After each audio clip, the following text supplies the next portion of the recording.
Oui, bonsoir, chef Clara. Bonsoir Sunyata le conquérant. Comment allez-vous?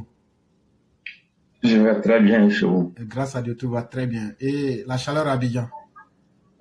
Bon, hier, il y a eu une petite pluie. Ah, ok, ok. Donc, je pense que, bon, une pluie moyenne, j'allais dire. Donc, la chaleur s'est atténuée un tout petit peu. Ok, ça c'est déjà bon. Donc, on va vous laisser la parole. Je vous remercie de me donner la parole. Alors, aujourd'hui, je vais parler de l'opposition, plus précisément Tidiane Tcham-Gbagbo. Et puis, je vais encore revenir sur le courrier que Tidiane Tcham a introduit à la présidence de la République pour demander l'audience du président Alassane Ouattara. Alors, j'ai toujours l'habitude de le dire, tout ce que nous faisons dans le pays, c'est grâce à la paix sociale et à la stabilité. Aujourd'hui, vous-même, vous l'avez déjà dit, Tidiane Tcham, je ne sais vraiment pas ce monsieur, il se prend pour qui, ou bien je ne sais pas sur quoi il compte. Comme les gens l'ont déjà dit, si c'est sur Macron compte, il n'y a pas de problème.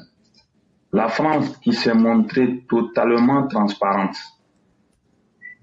et totalement affaiblie au Mali, au Burkina Faso et récemment au Niger, si c'est la même France qui va venir aujourd'hui utiliser un petit banquier préhistorique, controversé, ingénieur en faillite des banques, comme un bras séculier pour pouvoir affaiblir la Côte d'Ivoire, il n'y a pas de problème. On regarde la France dans son jeu.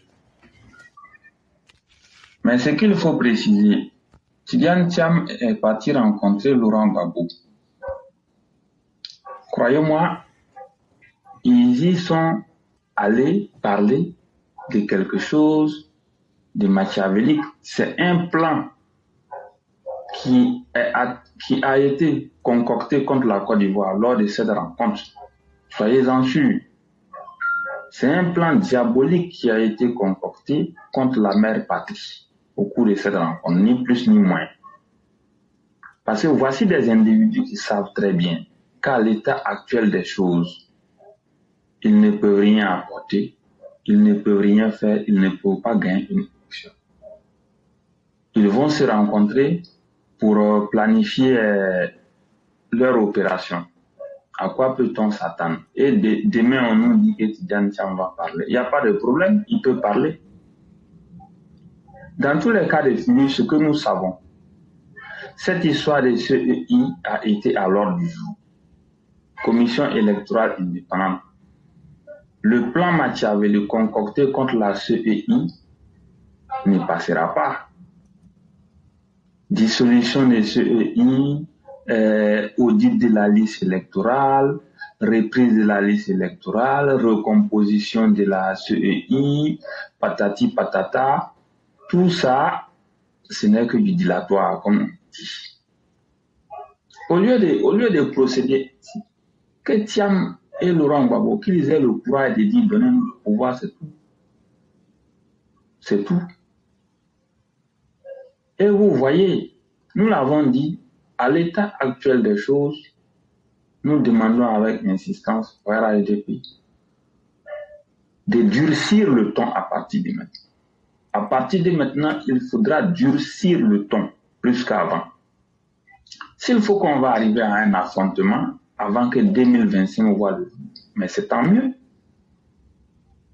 S'il faut le rapport de force, ce sera une aubaine parce que nous n'avons jamais eu peur de qui que ce soit. Vous voyez des gens comme ça. Moi, je l'ai déjà dit, le PDC RDA, ça, ce sont des cadres les plus indignes de la Côte d'Ivoire. Vous prenez un parvenu, quelqu'un qui ne connaît rien, quelqu'un toute sa vie, quand il travaille, c'est de voler de l'argent. S'il ne vole pas l'argent, c'est pour faire tomber les entreprises. C'est un individu comme ça que vous prenez pour venir emmerder les Ivoiriens. Mais c'est inacceptable. Donc nous disons, à partir de maintenant là, il faudra dérouler le rouleau compresseur contre l'opposition. Parce que si les gens pensent que c'est en les caressant ou bien c'est en jouant que les choses vont aller, qu'ils se trompent. Que les gens se trompent. Hein? Parce qu'on ne va pas rester dans ça et se faire surprendre. Vous les voyez tels qu'ils sont, tout ce qui les intéresse là. C'est de faire la déstabilisation. En réalité, ce sont des gens qui savent très bien une élection dans ce pays, ils ne pourront jamais. Donc, il faut dire des choses pour distraire les gens.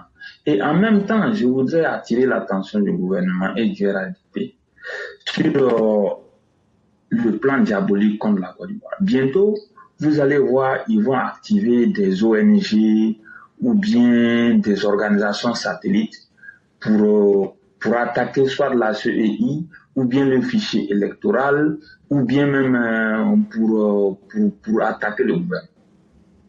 Tous ces plans-là sont déjà connus.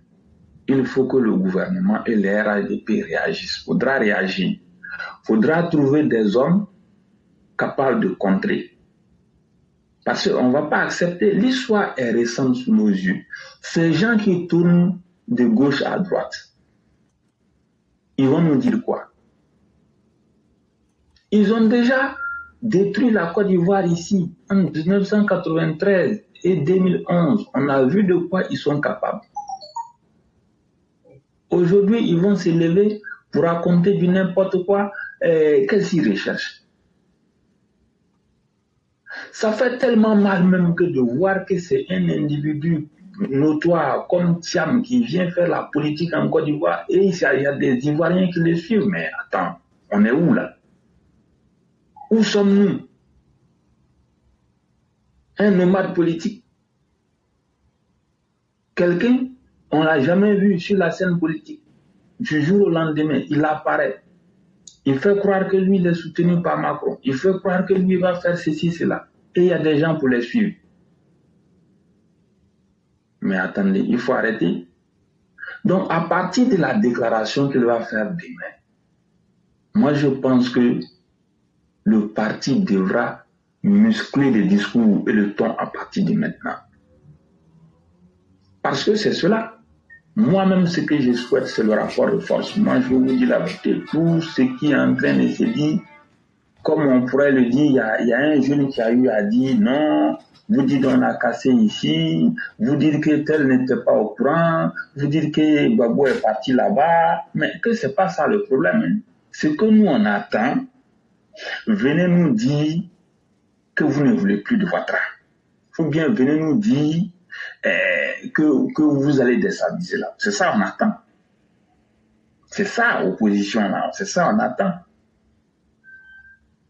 Venez nous dire que vous allez prendre le pouvoir d'État. C'est ça, c'est là où vous allez comprendre. Vos queues là, on va couper les différentes queues là, une à une.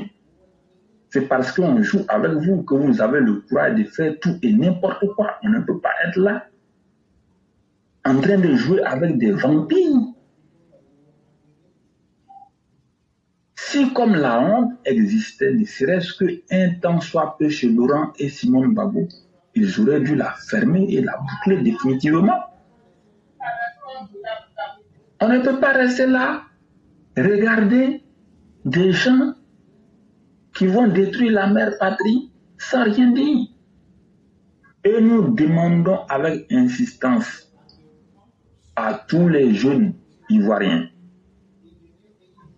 qui sont soucieux de la paix sociale et de la stabilité du pays. Nous demandons à toutes les forces vives de rester à l'écoute. Le moment venu, il faut qu'on en finisse avec tout ça.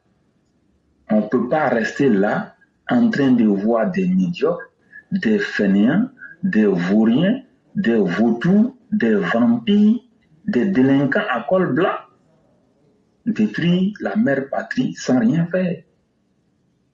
Quelqu'un qui a été capable de mettre en faillite une banque qui avait plus d'un siècle d'existence n'a pas de leçon à donner aux derniers des Ivoiriens. il faut que cela soit suffisamment clair pour tout le monde. Ces leçons politiques me sortent par les pores quand je vois quelqu'un comme Thiam qui fait se jouer les intellectuels, les intelligents, qui donne des leçons politiques, qui donne des leçons morales. Je suis complètement scandalisé et je suis outré. Je ne peux pas accepter cela. Et il y a des gens qui écoutent un tel gangster à col blanc. Il faut arrêter. La Côte d'Ivoire même, vraiment, il faut qu'on arrête. Cet homme ne mérite même pas même de faire la politique chez nous. Il faut qu'on se dise la vérité. Moi, je fais des suggestions, éclaireurs. Vous allez savoir de quoi je parle. Il faut que les gens mettent ça en exécution. On ne peut pas accepter que ces délinquants viennent se moquer des gens. Il faut que ça s'arrête. Ça veut dire quoi tout ça? Il se joue les plaisants, il se joue les bien-aimés, il se joue les clean, il se joue quelqu'un qui est blanc comme neige. Mais attends, il faut arrêter. Moi, je le dis clairement, hein, il faut que la direction du parti prenne ses responsabilités. Les jeunes de Côte d'Ivoire, il faut qu'on donne les moyens aux jeunes de Côte d'Ivoire. On va faire le travail. Voilà. Concernant le courrier qu'il a eu à introduire auprès du président de la République, vous voyez déjà, quand des gens comme Brédoumi enregistrent déjà les cadres, est-ce que vous pensez que quelqu'un qui est important, comme le président de la République, doit recevoir un individu notoire comme Thiam, ou bien quelqu'un d'important, comme le président de la République, doit s'asseoir à côté de Thiam, ou bien doit prendre Thiam au téléphone? Vous pensez que ça doit pouvoir se faire?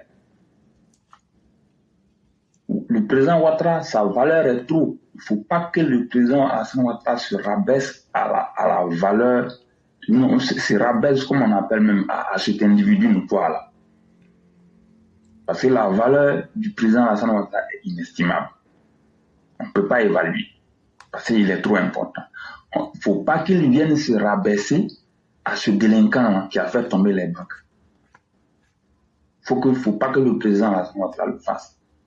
Il y a un procès contre lui. Les actionnaires des Crédits Suisses ont porté plainte. Il y a un Chinois, il y a une entreprise chinoise qui vient de porter plainte. Tout ça là, il faut qu'il aille. Il n'a pas sa place sur notre scène politique ici. S'il a introduit un courrier auprès du président de la République, il n'y a pas de problème. C'est son problème. Mais s'il s'avère que c'est pour une histoire de obsèque politique, nous disons que à ce niveau-là, c'est simple. Que le président de la République le conduise vers le Premier ministre Robert Begré-Mambé. Et le Premier ministre Robert Begré-Mambé, s'il le reçoit, il va falloir qu'il soit assisté par plusieurs autres ministres. Ce qu'il va dire là-bas, on va prendre note. Et si c'est de l'argent, il veut pour organiser les obsèques, on verra. Mais l'organisation des obsèques, le président de la République doit s'adresser plutôt à la famille d'Henri Konan Bédié. Il doit plutôt s'adresser à Thierry Tano et les membres de la famille Bédié. Voici ce que le président de la République doit faire. Parce que Tidjane Thiam n'est pas de la famille biologique d'Henri Konan Bédié. Maintenant, si Tidjane Thiam veut parler politique, il n'y a pas de problème. Il faut qu'on le conduise vers le général Wabondo. Qu'il parte vers le général Wabondo le ministre. Arrivé là-bas, il aura le temps d'établir sa liste de récriminations contre la CEI ou bien contre, voilà, je ne sais pas ce qu'il veut. Il aura le temps. Le général va prendre le temps de l'écouter et après, bon, on verra ce qu'on peut faire. Sinon, pour l'heure, il n'est pas question que le président de la République lui-même reçoive un individu aussi méchant. Ça, il ne faut pas que ça se passe. Donc, pour ne pas être long, voici ce que je voudrais dire. Vraiment, merci beaucoup. Merci infiniment pour toutes ces remarques. Et vous essayez déjà d'avertir sur plusieurs points. Et je crois que l'homme déjà averti, comme on le dit chez nous, quelqu'un qui est déjà averti est déjà un sorcier à moitié. Il sait ce à quoi s'attendre.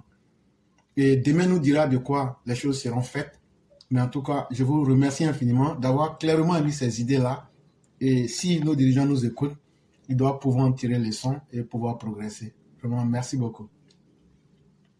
Excellente soirée, excellente émission à tout le monde. À vous pareillement. Merci beaucoup, le conquérant.